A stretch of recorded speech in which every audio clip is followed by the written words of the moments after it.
Bismillahirrahmanirrahim. Assalamualaikum warahmatullahi wabarakatuh. Ya, semua sang rektor ya.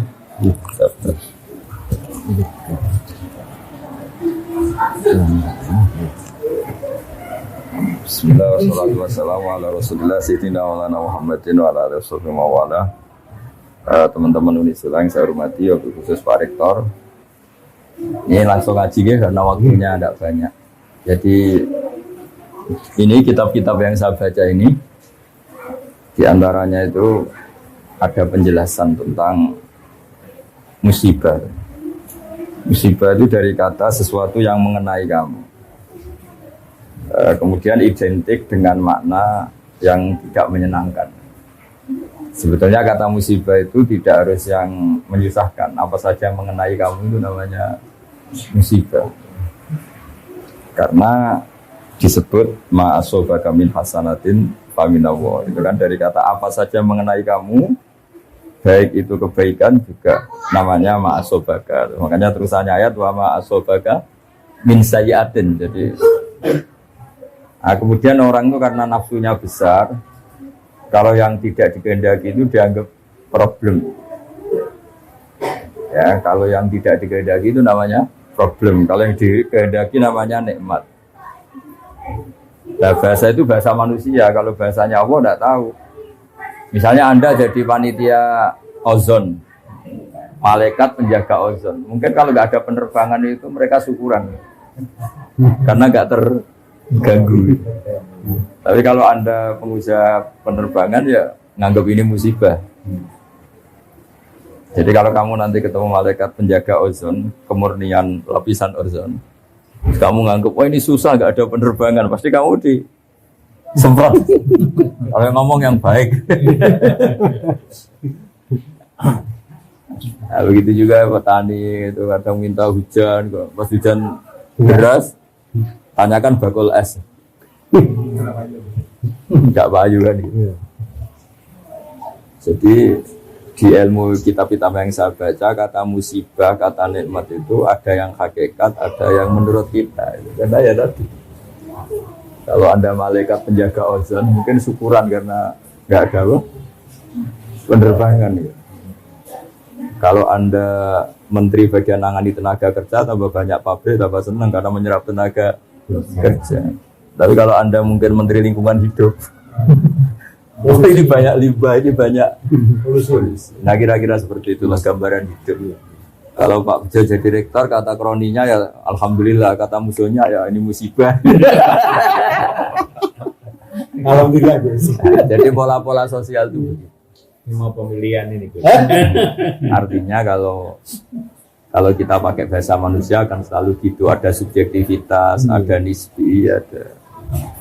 Lalu gunanya ngaji sama dia ya tadi orang dilatih pakai bahasanya Allah. Ya bahasanya Allah tadi ya kita tidak tahu persisnya ini nikmat apa musibah, tapi dibalik itu ada hikmahnya, itu sudah dekati bahasa ketuhanan karena apa? Ya tidak mengklaim. Saya sering guyon, meskipun tuh guyon tapi tak ilmu nih. Misalnya tadi kamu ada pasangan nganten baru yang baru harmonisnya itu. Orang mesti bilang alhamdulillah harmonis.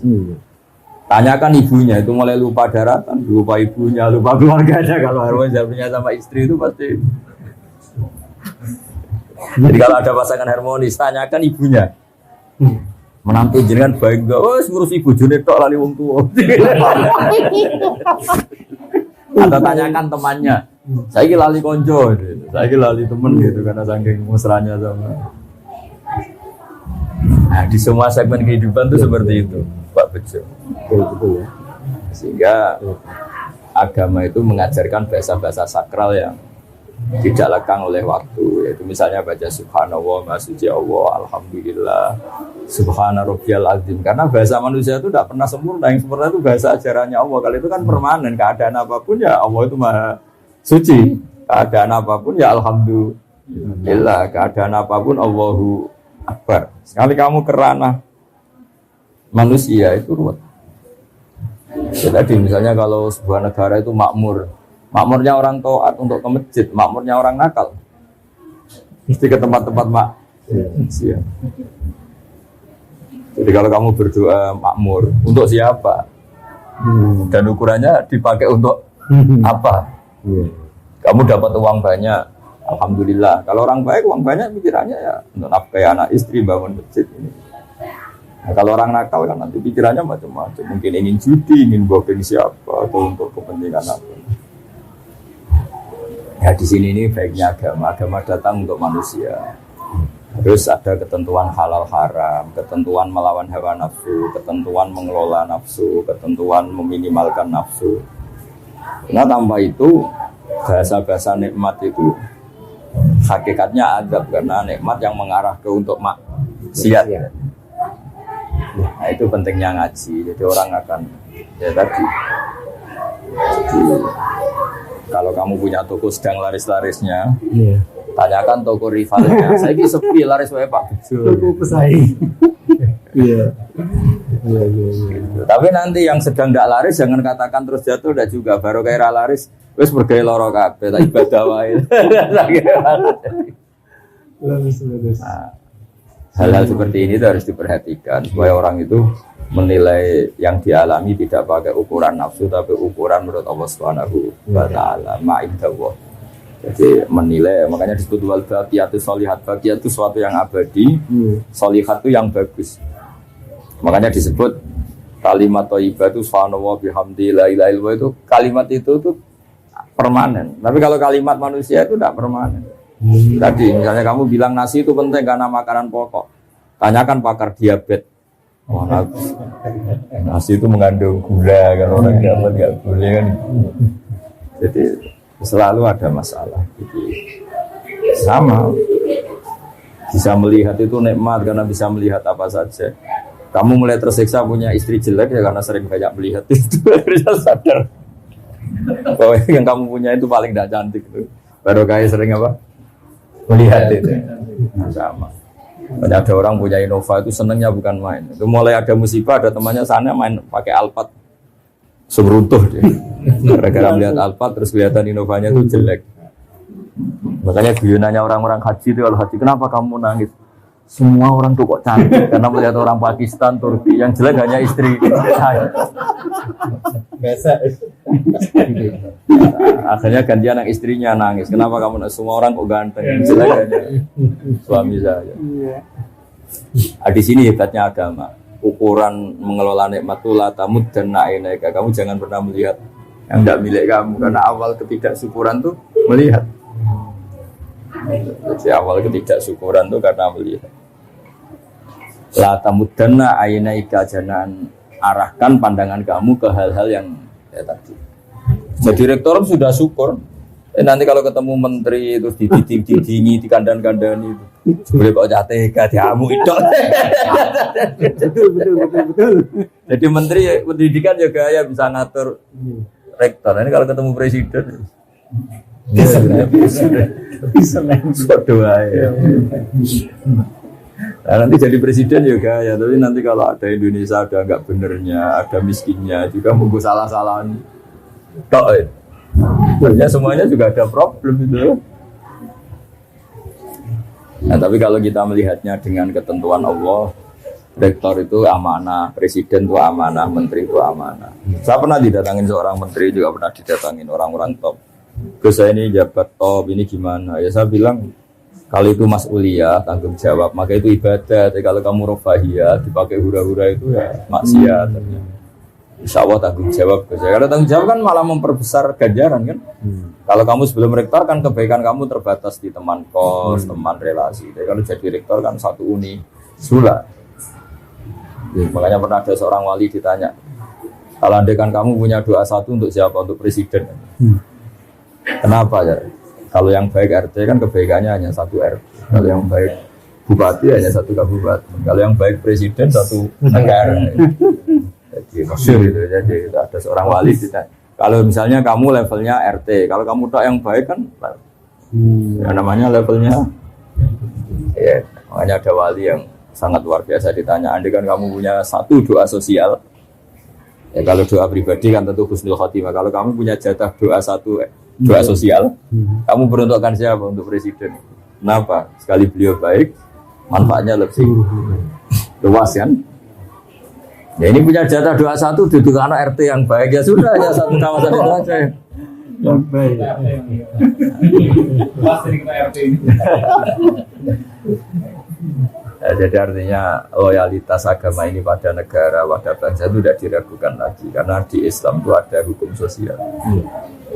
Nah, cuma bedanya orang wali sama ndak, wali itu kan nganggap musibah itu dianggap awal kebaikan karena terus orang kembali ke Allah. Dulu itu orang nggak takut mati. Seakan-akan kalau ilmu medis itu menguasai semua. Gara-gara COVID belum ditemukan obatnya itu. Banyak yang tawaduk. Kemarin-kemarin kayak ada kematian itu. Udah orang PD-nya hidup.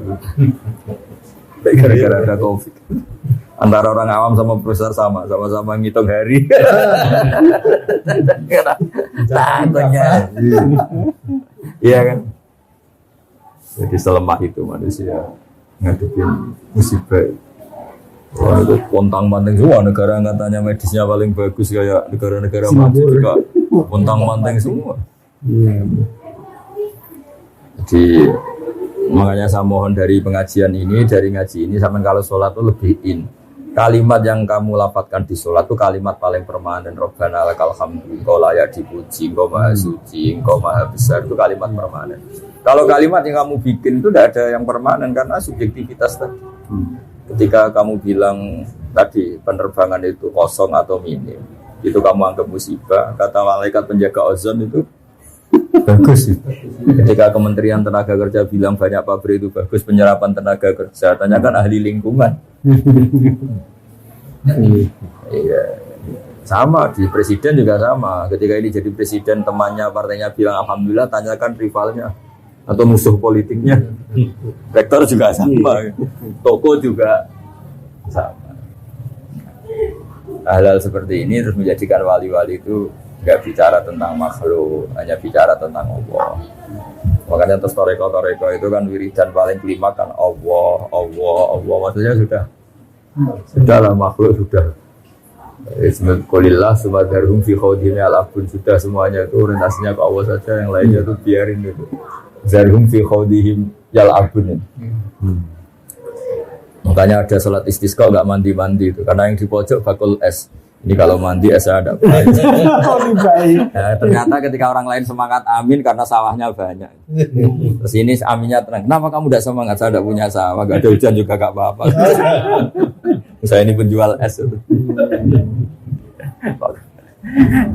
Jadi apa ya? Ya gitu itu kehidupan ya gitu. Ini kabar-kabarnya itu kata ilmuwan itu. Lapisan ozon itu membaik itu sekian puluh % gara-gara pengurangan penerbangan. Oh iya, saya kamu bayangkan kayak Singapura, Hong Kong per menit ada. Ya kan, yang pesawat-pesawat, yang bandara-bandara paling sibuk. Coba kalau kamu jadi malaikat bagian jaga ozon, rapat terus, gimana ini? Hentikan pesawat. Mungkin rapatnya tuh, udah COVID-kan aja, dia ledayan. Ya meskipun itu guyon, tapi orang biar tahu lah kalau semua yang diciptakan Allah ada hikmahnya. Maksud saya itu ada. Kalau ada pabrik tutup, tanyakan pakar lingkungan. Bagus sekarang sudah ada limbah, kenapa pabriknya tutup? Tapi kalau tanyakan pekerjanya, susahnya. Nah bayangkan kalau bahasa subjektivitas gini dipakai ilmu hakikat kan kacau. Tapi kalau di PSDA itu hukum sosial, pasti ada subjektivitas. Kalau ilmu hakikat ya tadi yang PHK ya tidak mesti gak dapat pekerjaan, saja dapat pekerjaan yang lebih baik. Kan kemarin banyak pilot yang jadi penjual mie. Tapi ketika ditanya hasilnya sedikit tapi kepuasan batinnya meningkat ya karena ketemu keluarga, ketemu yang dulu gak kebayang kan. Ya saya berharap cara pandang Islam ini kita ikuti bahwa di balik semua itu ada hikmah dan menjadikan kita kembali kepada Allah Subhanahu wa ta'ala. Saya kalau nyontohkan di masyarakat itu ketika kamu kecil, dolanan keran itu seneng kira-kira. Dolanan yuyu seneng. Dolanan hal-hal yang enggak menghasilkan uang itu seneng. Tapi ketika Anda dewasa, Anda dokter, Anda profesor, Anda kiai besar menjadi goblok. Untuk seneng aja nunggu punya Alphard, punya uang, punya rumah. Berarti pinter caci ini. Caci itu untuk seneng itu hal-hal sepele bisa bahagia. Tapi harus profesor apa seneng angel. Padahal ciri utama orang pinter kan mudah mendapatkan yang diinginkan. Ternyata untuk seneng harus mahal. Sementara caci cilik untuk seneng itu segampang itu. Terus pinter mana kita dengan anak-anak? Jadi itu pelajaran bagi kita bahwa kalau kamu di dunia ingin senang, ketika kita kecil, ketika kita miskin, melarat itu bisa ngopi sebenarnya. Kayak ongkos ada di serbu kos, semua orang apa? Tidak terlambat bayar. Jadi makanya saya pernah ketemu menteri itu kalau guyon lucu. Enak orang menteri saya dulu itu melihat orang jadi menteri itu top.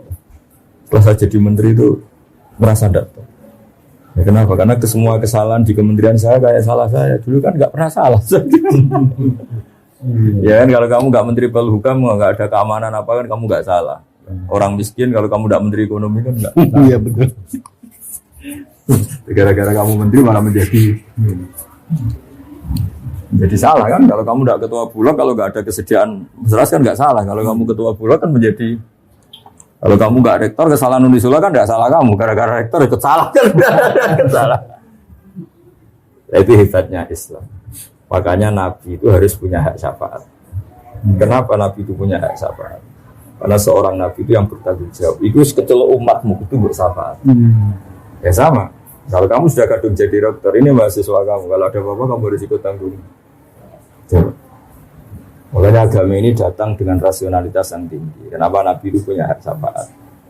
Ya karena beliau dekat Allah itu pasti. Ya karena tadi kita ini kadung umatnya, maka menjadi tanggung jawab beliau.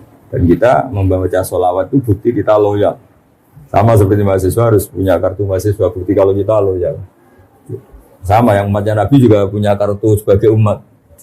Yaitu ditandai dengan baca sholawat. Karena nggak mungkin Nabi nggak tanggung jawab karena tadi. Sebelum kamu jadi presiden, semua campang-camping negara kan tidak tanggung jawab kamu. Gara-gara presiden terus kamu jadi tanggung jawab kamu kan. Begitu ya rektor, begitu juga RT. Ya gara-gara Nabi itu seorang Nabi, maka harus tanggung jawab. Dan itu luar biasa. Akhirnya beliau diberi hak syafaat. Umatnya yang harusnya menjadi ahli neraka, asal bertauhid dijamin ahli surga. Meskipun lewat jalur apa? Syafaat.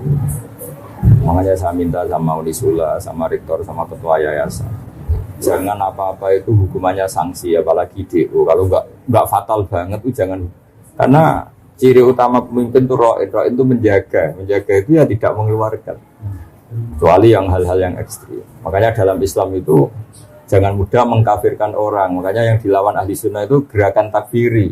Karena semangat Nabi itu yang luar dimasukkan, bukan yang sudah di dalam dikeluarkan. Ya kan? Nah, jadi sebetulnya logika itu yang harus kita pakai. Misalnya kita punya anak 5, yang 2 itu nakalnya minta ampun. Mungkin tetangga enak aja ngomong, usir aja Pak, anak durhaka.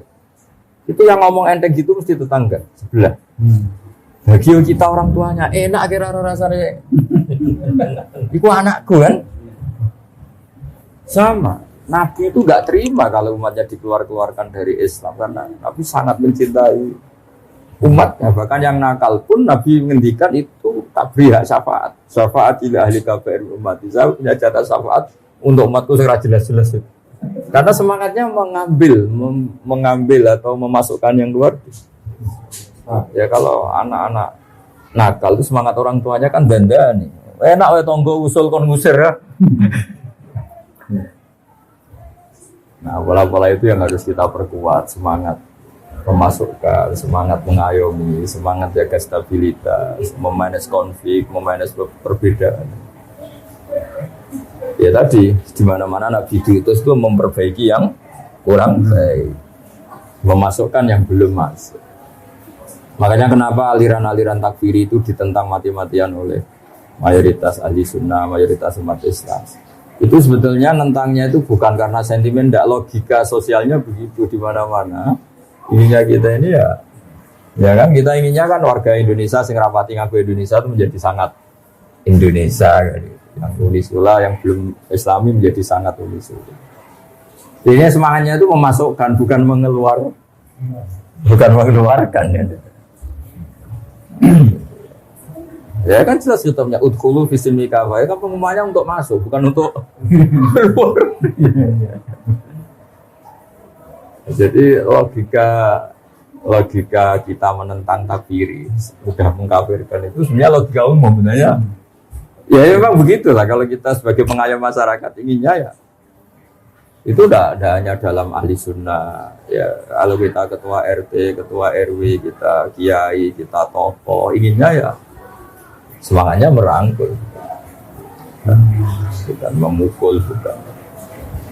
Ya, jadi tadi ya pesan saya kalimat-kalimat thayyibah yang Anda baca di sholat itu jiwai, karena itu kalimat yang permanen. Kalimat yang kamu lontarkan dari diri kamu sendiri itu pasti ada subjektivitas. Nah, itu tidak bisa kamu pakai swan Allah. Yang bisa dipakai swan Allah itu kalimat-kalimat thayyibah tadi, karena itu permanen, kebenarannya permanen. Makanya disebut wal baqiyatus sholihatu khairun inda rabbik. Tapi kalau kalimat yang kita utarakan itu subjektif semua. Bilang sayang istri ya sampai kapan kan pertanyaan. Ya kan? Cinta unisula ya sampai kapan? Nanti kalau ada konflik tawarin kampus lain yang menjanjikan, perlu dipertimbangkan juga kan? Apalagi cinta partai ya. Ya malah tinggal mana ya kan malah. Ya kan? Jadi kalau cinta manusia, bencinya manusia itu ya subjektivitasnya seperti itu. Jadi kalau cinta Allah itu yang abadi. Walladzina amanu asyaddu hubbal lillah. Kalau kamu mukmin betul ya orientasi yang paling kamu cintai itu Tuhan. Nah sekarang ngaji seperti ini sudah langka. Dikira kalimat-kalimat thayyibah itu kayak mantra, kayak rutinitas. Itu filosofi. Ya itu kalimat permanen yang bisa kamu tanggung jawabkan depan Allah itu ya Allahu Akbar kalimat. Makanya saya bilang sering memberi contoh itu, kalau ada semut sama semut pacaran gitu misalnya, pacarannya itu di daun mangga misalnya. Dia asik sama yang disenangi pacaran. Kata-kata semut kan, saya asik pacaran karena pasangan saya mencintai saya. Sebaliknya bilang gitu. Tapi kalau kamu yang mengendalikan, kamu asik itu karena godong ini ora tak kipatno. Sekali tak kipatno tuntas kan. Yang sama ketika kita punya alpat nikmat, kumpul istri nikmat, makan nikmat. Kata malaikat bagian gempa, kon gak mau turun sampai aku tak hoyak. Tapi kita karena keterbatasan kita sebagai manusia nganggap makan nikmat itu karena makan sate dengan istri yang kita cintai. Tapi kalau malaikat bagian gempa, kuncinya di saya. Apapun nikmatnya yang kamu makan sekali tak goyak.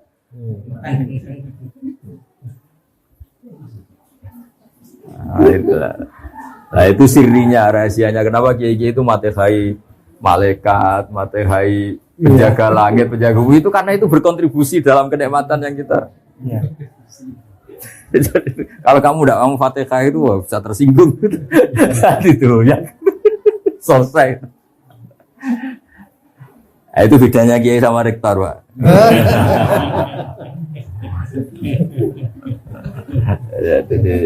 Jadi saya mohon semohon-mohonnya kalimat-kalimat thayyibah yang sering Anda baca di sholat, di luar sholat, itu patenkan di hati kamu bahwa kalimat itu yang permanen. Aliyah nahya wa aliyah namut. Atas nama kalimat itu kamu berani hidup. Wa aliyah namut. Atas nama kalimat itu juga kamu sampai ketemu Allah. Wa aliyah nub'at insyaallahu minal amin. Dengan kalimat itu juga kalau ketemu Allah pakai itu. Jadi kamu ditanya Allah, bejo, kamu siapa?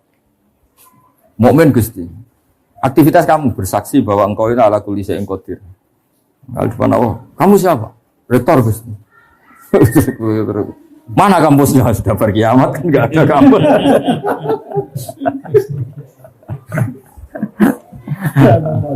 Ya kan enggak ada semua kan sudah. Ya, jadi makanya disebut ma'indakum yanfadu wa ma'indallahi baq. Apa yang di sekeliling kamu bisa hilang, tapi kalau yang di terkait Allah itu akan apa? Makanya saya minta jenengan jadi rektor juga melihatnya untuk kemanfaatan agama. Ya, jadi siapa saja orientasinya itu agama. Saya sendiri itu sering tersiksa misalnya terganggu karena saya mungkin terkenal dianggap alim. Tapi kalau sudah ingat barokahnya terkenal, saya bisa menterkenalkan Allah dan Rasul lewat hukum-hukum yang ditulis para ulama. Bukan Allah yang Rasul menurut hukum yang ditulis orang-orang bodoh. Kan repotnya itu kan gitu kan. Semuanya orang ngatasnamakan Allah dan Rasul. Sementara dia tidak pernah ngaji. Pertanyaan cerdasnya kan gini. bagaimana itu mewakili hukumnya Allah dan Rasul, dia Quran aja tidak hafal, hadis pasti itu pendapatnya dia kan, bukan? Tapi kalau yang ngendikan kalau Allah wa Rasul itu orang alim kan, dia bacanya banyak. Itu kan menurut Unisula, ternyata dia tidak tahu tata tertib di Unisula, pasti menurut dia kan. Yang berhak bilang menurut Unisula ya kalau dia menguasai ADART Unisula kan kira-kira gitu. Menurut Indonesia ternyata dia ada orang yang ahli UD 45, ada ahli apa. Berarti menurut dia bukan menurut. Nah kira-kira gitu di dunia kiai kalau menurut Islam ternyata dia ada menguasai Quran, ada menguasai hadis. Menurut Islam apa menurut dia? Ya kira-kira gitu. Makanya saya senang kalau yang ngaji itu orang yang menguasai Quran dan hadis. Supaya menyampaikan pendapat Islam ya sesuai referensi dan bentukan Allah dan Rasul, karena bacanya banyak. Yang berak ngomong saya ini Indonesia ya yang baca UD, baca ini itu Pancasila supaya sangat Indonesia itu loh. Baca enggak mau. Tahu-tahu menurut Islam yang mana? Dia enggak pernah. Makanya ada seorang kiai pidato tak tegur dia langsung istighfar. Orang kiai itu harus kalah, kalau enggak kaya enggak dihormati. Walhasil kiai itu suatu saat saya tak tanya, memangnya ada target dalam Islam untuk dihormati? Target dalam Islam itu ingin diridhoi Allah, kowe aneh-aneh. Iya ya. Terus kata harus itu kan harus, kiai harus kaya. Harus itu artinya kalau wajib kan, pengganti katanya wajib. Berarti yang miskin dosa semua. Terus dia bilang astagfirullah, sudah keliwat, sudah gak bisa diistighfar, berat itu. Caranya istighfar kamu harus mencabut kalimat itu di depan umum, karena kamu utarakan di depan umum, kamu harus cabut juga di depan umum. Jadi kapan-kapan kalau pidato bilang gini, ternyata kaya itu wajib, miskin juga penting. Itu kan karena dia cerminan pikirannya dia, karena lama miskin terus bosan miskin terus saking bosannya bilang, iya harus. Bosan-bosannya sendiri jadi statement atas nama Islam. Coba kalau itu diomongkan pas acara Isra Mi'raj, dia seorang kiai dengan atribut kiai yang ditunggu-tunggu fatwanya, ini kan seakan-akan fatwa Islam. Padahal fatwanya sendiri. Nah itu makanya saya mohon ya, kalau sholat, kalau pas wiridan, tengah malam, subhanallah, astagfirullah, itu anggap itulah kalimat permanen yang alaiha nahya wa alaiha namut wa alaiha nub'ats insyaallah ta'ala. Ya, ngoten. Assalamualaikum warahmatullahi wabarakatuh.